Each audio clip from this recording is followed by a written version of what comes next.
You don't mind being silly. You don't mind Totally. looking like an idiot. You know, Yeah. you just like having fun. Thanks. I said looking like. What do you think happens when you take a hairdresser battling mental illness and suddenly drop them into performing comedy for nearly 100 million followers and subscribers? I'm Anthony Padilla, and I spent today with Call Me Chris to find out. Hello, Chris Collins. Yes. This episode is sponsored by BetterHelp Online Therapy. Visit betterhelp.com/Padilla because sometimes existing is exhausting. And if you want to watch this episode completely uncensored and unsponsored, click the join button down below to become a member. Members are going to be getting some very cool things very soon.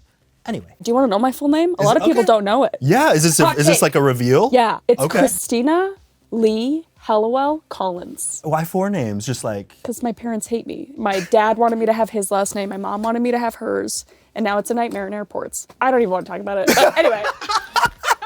So just over 2 years ago, you were a hairdresser. Mm-hmm. Now almost 50 million followers on TikTok. Yeah. Over 8 million subscribers on YouTube. I don't get it either.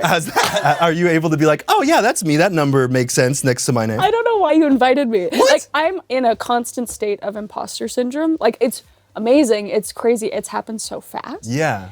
But I am I wake up every day and I feel like I'm in this like fever dream. Like a month and a half into the pandemic, I had to like close my doors. I wasn't a hairdresser anymore. I had nothing else to do. So I needed something to occupy my time or else I would explode. So I found TikTok and I started making like 5 to 7 videos every single day. What? For over a year. I think the first time I went viral was like only a month in. And I thought it was like a one-hit wonder kind of thing. But then every video that followed that kind of did the same thing and just kept growing and growing. It didn't really feel real because I was just stuck in my parents' basement suite making videos, and then I didn't get out of it.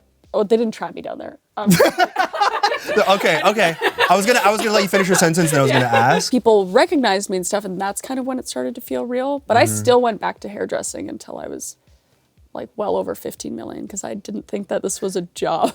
What has it been like going from being a full-time hairdresser to being funny for a living? As a hairdresser, I was more of a listener, and I would just listen to people talk about stuff they probably shouldn't be talking to me about. I feel like that ends up know. happening with hairdressers is people kind of just talk as if they're The a therapist shit that or I know, I can't even say it. You know who you are. It's really helped me come out of my box because like my family always, told me I'm mildly funny and that kind of thing. And they would say, oh, Chris, like, you're mildly funny. You're okay. Shut it down a little bit, all right? Calm down. Has any of this changed your perception of yourself? I watch YouTube all the time growing up, and I think all of us at one point look at it and be like, oh, that'd be so cool to do that. But like for me, I grew up in an extremely strict environment. They wanted us to get a 9-to-5 job with a pension and that kind of thing. So I think when it started to happen, I was like, oh, but this isn't gonna be like this camp. And I still kind of feel like that. Like I kind of wake up every day being like, it'll go away like today. And I'm okay with that, I think. I feel like I've made a cool impact. And if it was to all go away tomorrow, I'd be like, well, that sucks, but like, I'll figure out something else to do. Do you feel pressure to churn out more and more content? Listen, I was posting over a year straight, never Yeah. took a day off. I still, to this day, have not taken more than 2 or 3 days in a row off of posting. You haven't taken a vacation? See, I tried. I tried to go to Iceland for a week by myself. I was like, I'm gonna leave my phone at home. Like, That sounds and sick. then I vlogged the whole thing. I haven't had a vacation, like an actual vacation, in like 7 years. Do you think that you'll get burnt out by doing all that? I have. Oh yeah, you're already burnt out. Oh my gosh. Yeah, I've been burnt out for a long time, but I'm working on it. Is there a plan here? You're aware of it. No, I never have a plan. You can't put the toothpaste back in the tube. I probably You can. can. You just There's some physics that you can. cut it You open, can master. Yeah, shove it down, that's like my true. feelings. Oh. Yeah. Keep it bottled up. Exactly. If it explodes, and it's not your fault. Exactly. You told me that you are, or you grew up an introvert. So is it Yeah. strange now? Everywhere you go, someone wants to talk to you, and you now Yeah. talk back. Yeah. Can you imagine if I didn't?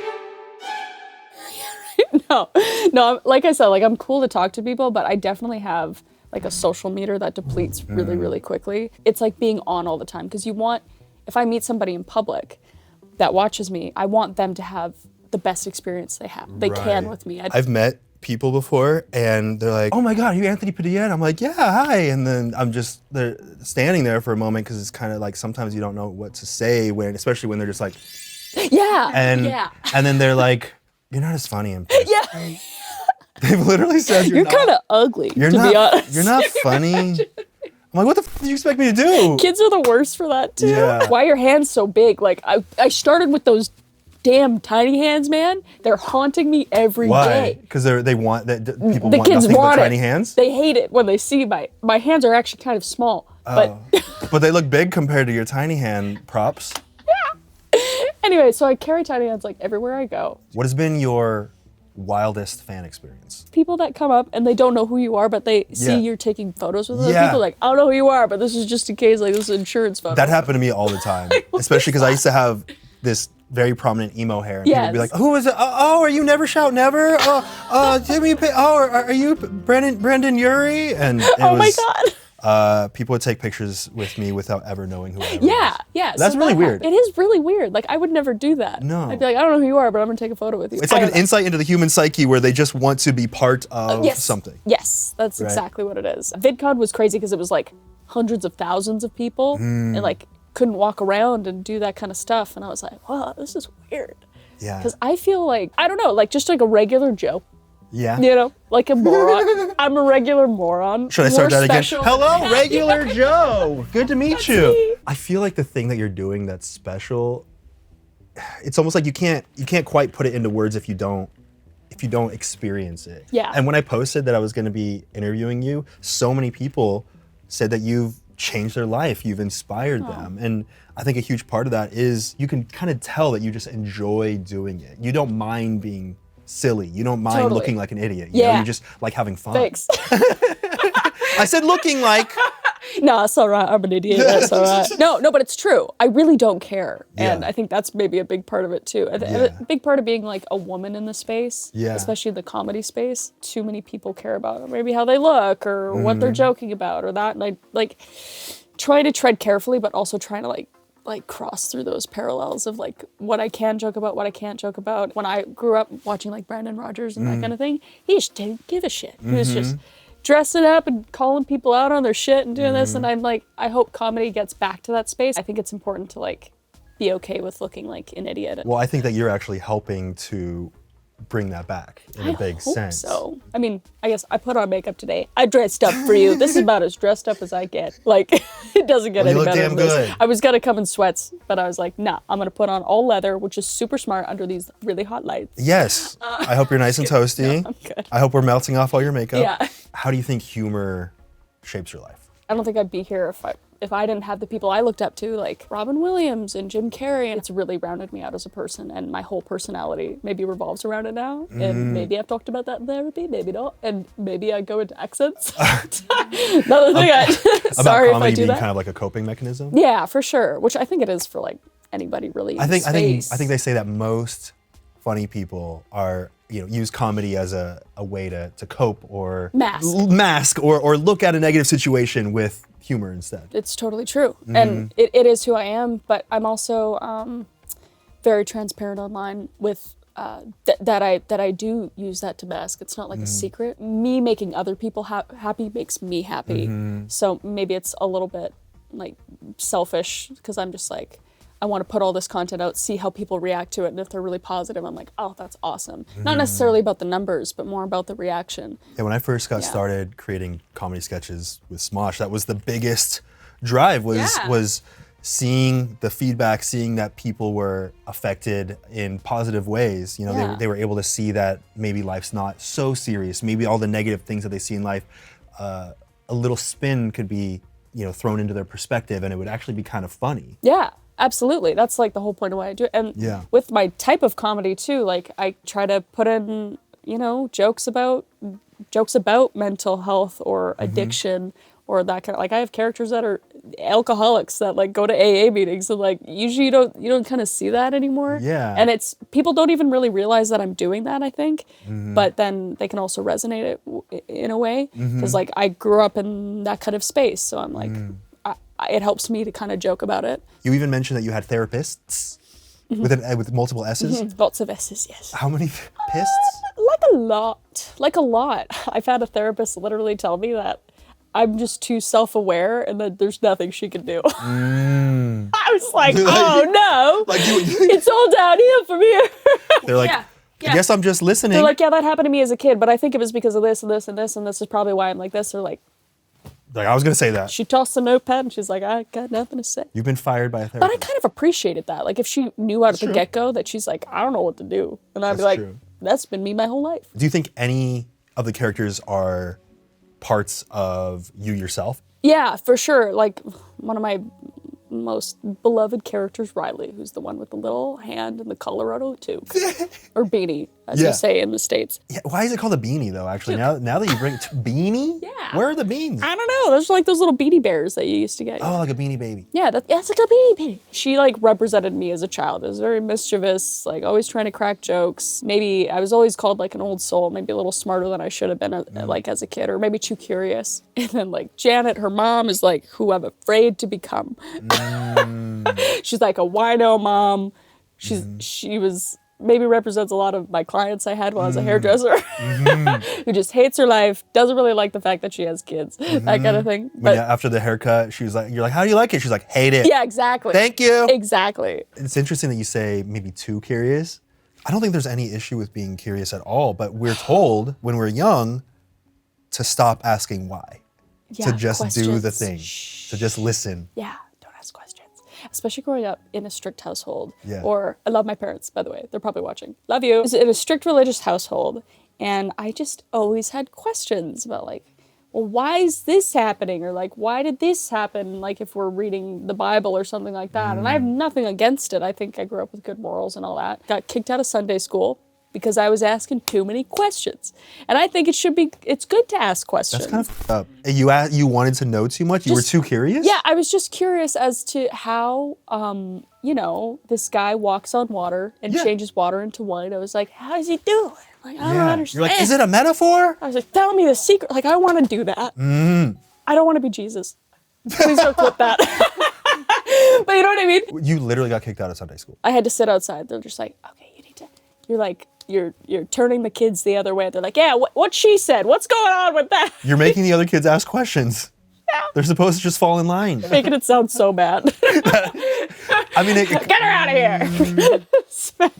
But yeah, no, genuinely. I felt like more curious than other kids, not even just in religion, but just in everything. You're very vulnerable with your mental health journey. You even made a video that you released on your YouTube channel called Battling Mental Illness.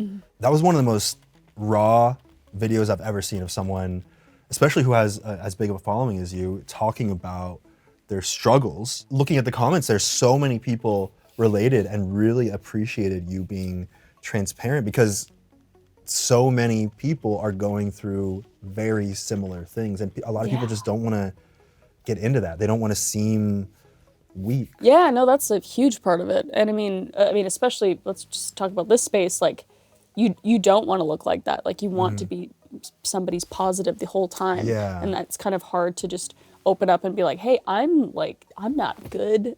And I think a lot of people in this space feel like they can't talk about that because we are in such a privileged position. Coming into this already struggling with mental health since I was 12, it was kind of hard to accept the fact that like, I was like, okay, I gotta like push it away and not talk about it because I can't seem like I'm ungrateful for what I have. Like I can't be depressed anymore because I have this job.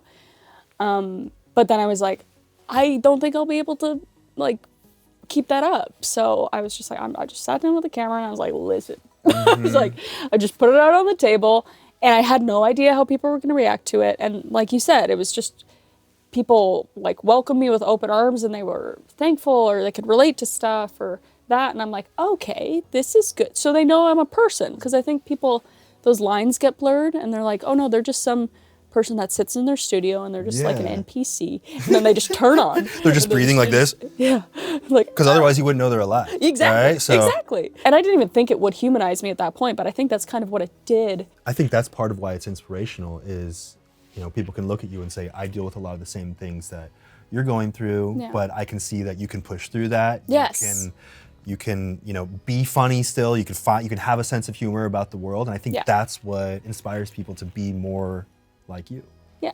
Yeah, hopefully. Yeah. Hopefully. Yeah, no, I hope people can look at it and be like, oh, she can be happy in this while she's still like working on herself. And then maybe on the other side of the coin, it's like there are some people that look totally cool on the outside and it's like they're really not. And we look at, comedians that are since passed and were obviously not okay and that kind of thing. So I hope it also helps with people checking in on other people or maybe realizing that just because they exude all this positivity that maybe it's not like that on the inside. Do you think there are any things from your childhood that you experienced that kind of set you up to become who you've become, kind of given you the mindset that you have? And I think right now is the perfect time to thank everyone who has become a member of this channel, which obviously you can do by clicking the join button down below. Everyone who's become a member is directly supporting this series, and of course you also get to watch the show without any ads, without any sponsorship, completely uncensored. So a huge thank you to everyone who's become a member so far. I'd also like to thank HelloFresh for sponsoring this episode. HelloFresh is America's #1 meal kit that delivers farm fresh, pre-measured ingredients and seasonal recipes directly to your doorstep so you can cut out stressful and time-consuming steps to cooking like meal planning and grocery store shopping so you can enjoy your time in the kitchen, so you can get that dinner on your coffee table to eat in front of your TV while you mindlessly scroll on Instagram in about 30 minutes or less. And like I mentioned, they use high quality, fresh ingredients that travel directly from the farm to your home in under a week. My personal favorite part is how everything comes pre-measured because I get to feel like I'm Iron Chef and I get to be like blam, blam, blam, blam, blam, done. And I also love the variety of meals that come with each delivery. So even if you're vegan, the veggie options are still great when you just remove the dairy. Go to HelloFresh.com/Padilla65 and use the code Padilla65 for 65% off plus free shipping. Again, that's HelloFresh.com/Padilla65. Use code Padilla65. Yeah, now you're getting it for 65% off plus free shipping. Now back to the world of Chris Collins. Do you think there are any things from your childhood that you experienced that kind of set you up to become who you've become, kind of given you the mindset that you have? I mean, yeah, probably the whole thing. To be honest. The whole childhood equals who you become as an adult? What? That's how it works? Yeah, kind of. The foundation sets everything up? Older. I mean, I guess it was maybe how I grew up and like my family that I grew up in, because I am the second oldest out of 6. Damn. That's a lot under one household. Did you each have your own bedroom? No. You live in a mansion? No. We shared. I was always on the top bunk. Okay. No, there was multiple people in multiple rooms. I had 4 younger siblings that me and my older sister basically took care of. I mean, as soon as my mom like popped the 3rd one out, she's like, "You do you." I mean, she was still mom, but like exactly. No, literally. No, that's what she said. She's what? like, she said that? Yeah, it's more in numbers. She's like, as soon as you have a couple, then they can just take care of the rest, or like But she worked full time. She was providing for us. So Jessica and I became the babysitters, the chauffeurs when we could drive, and all that kind of stuff. So we grew up really fast, and I feel like that we kind of got like shoved aside a little bit, and then more of the attention was on the younger ones. So, but then my sister was also just so talented at literally everything, which was so annoying. I was always Jessica's sister. That's my sister's name. And it was like, oh, you're Jessica's little sister. You're Jessica, because she was so good at sports and so A+. And I'm just like, they're just, And so I think with all my already like mental health issues and all this kind of stuff, I kind of wanted to shine in any way I could in the family and try to get maybe a little bit of attention. So that was cracking jokes, maybe being a little bit of an asshole sometimes so my parents would notice me. That's which true. I've realized now I would just get into trouble because I'd be like, oh, cool, they're talking to me. Yeah. Well, when you can't get it, you can't just go and ask for it. No, exactly. So hey, can you pay attention to me for just real quick? Right? Just a moment. Yeah. So I was testing material on them for years, figuring out what worked, what didn't work, what might have got me in jail. Did you run into the law a lot? Not a lot. I wasn't like a criminal. You're not a fugitive right now? Like this is legal? Are you posting? I see your ankles. There's no ankle bracelet thingy. Don't lick my wrists. Anyway, no. I was in the back of a cop car once, but it wasn't because I was like going to jail. So that's probably for the best. But anyway, I was a little bit of a rebel. You got into shenanigans. Little shenanigans, yeah. Don't be like me when I was younger. Even when I was doing that stuff, or I was doing bad stuff, or I was getting in trouble, I always found a way to make my parents laugh. Like if they're trying to lecture me. When they know they shouldn't laugh? You stop it. Like, you shouldn't have done that. And I'd just be like, well, I'd just say something funny. And they're just like, you son of a bitch. They're like, I gotta walk out of the room, and they're giggle and then come back and be like, okay, I got their attention from getting in trouble. And then they're like, you're funny. Have you been here the whole time? Like, this is... do you think you got into less trouble with your parents because you were funny? They found me endearing. Yeah? Yeah, I think they're just like... They're like, I want to punish that little thing, but... That's Christina. She's a little so shit, funny. but she's kind of funny. So that just extended me into realizing, okay, I took the positive out of that. I'm not gonna, be a little shit anymore. Yeah. And I'm just gonna try to make people laugh and that. And I just got so much joy out of that.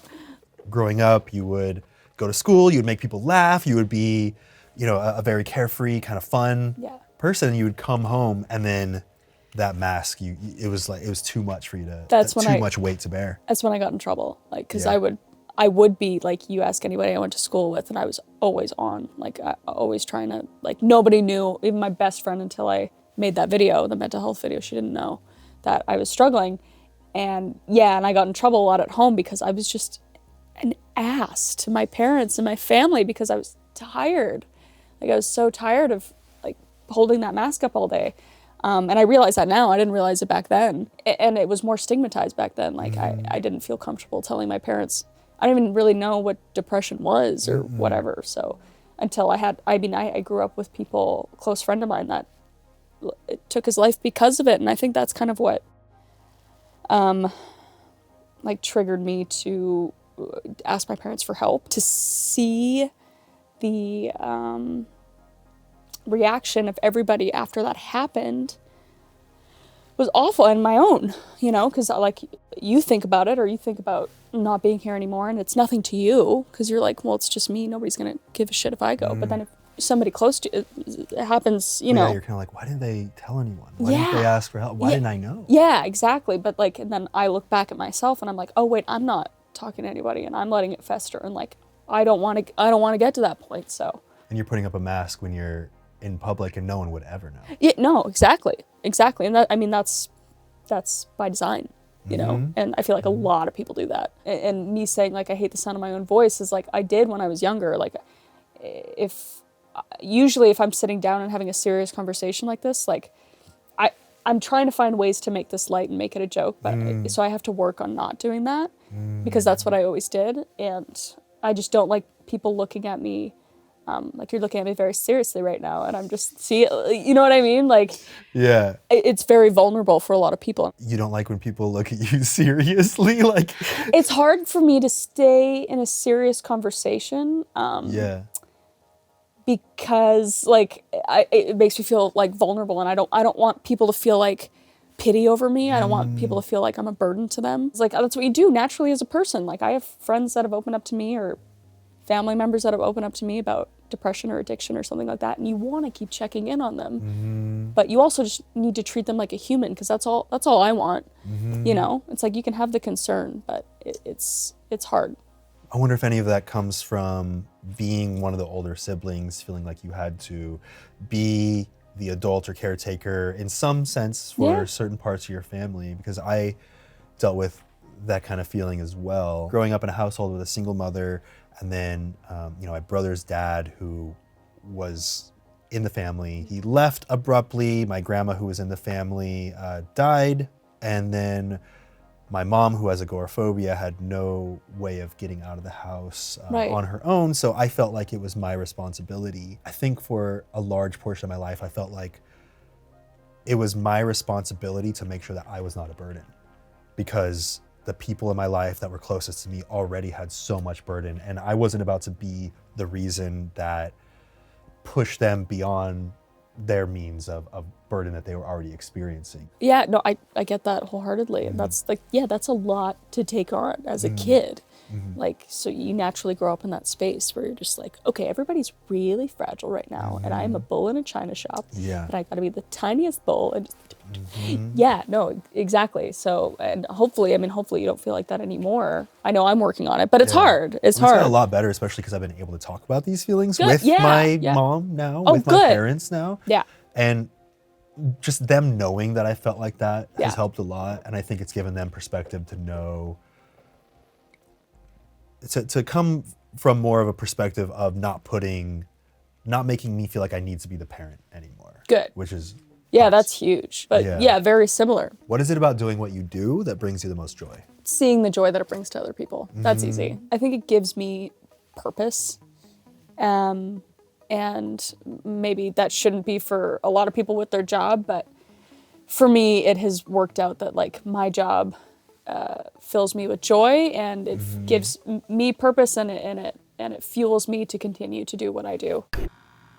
Distract yourself, Exactly. escapism. Also, like, just very depressed at that time, just in general. But like, who isn't? Yeah. Anyway, sorry. I mean, true though. I'm gonna joke about stuff that's not appropriate to joke about, and that is a coping mechanism. So I'm sorry I think it's appropriate to joke about things because it opens the door to discussion. about that. Do I have to pay you after this for therapy? Yes. Okay, that's fine. That's fine. I don't remember what I was talking about. Oh yeah, the pandemic.